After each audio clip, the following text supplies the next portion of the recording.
Guys, welcome back to Jimmy's Garage. Today I'm going to show you 3 awesome tool bench branded items you can get at the Dollar Tree to help organize your shop.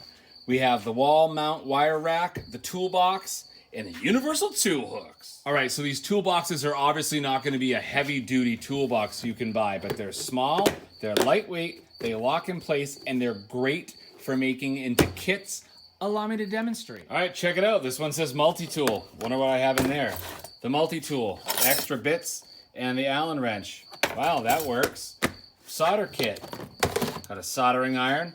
I got some solder. I got a rag to wipe things up. Just need some flux in there, but solder kit. Jeep oil change kit. You guys ever go to change your oil and you're like, oh, damn, what size wrench am I supposed to have? Well, I already have mine in there. I have the strap wrench for the oil filter. I have a funnel, and I have some paper towels. Oil change kit. Come on. All right, so I got a wall of hammers over here. It doesn't look great. I kind of ghetto secured everything just with screws in there. So it's time for the universal tool hooks to shine.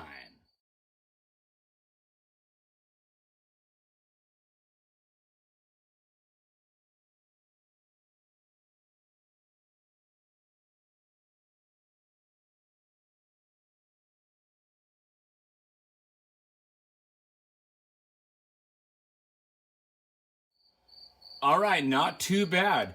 For being flimsy holders, they do a pretty good job holding these hammers, and I'm pretty happy with it overall.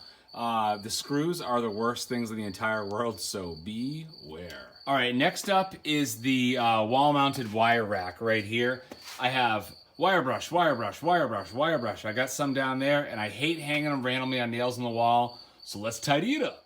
And boom, there you have it. Now everything's nice and organized. I have my small wire brushes there. I have my stainless steel and my bronze one there. I got a plastic, and I have my 2 steel wire brushes, small and large, and I even have a brand new one that I haven't even opened up yet. So the hanging rack really came in clutch here. It looks a lot better. All right, guys, that's all I got. I really hope this video helped you guys. I appreciate you watching. Make sure to smash that like button, comment, subscribe if you haven't, share all that BS, and you guys take care of yourselves out there and be good.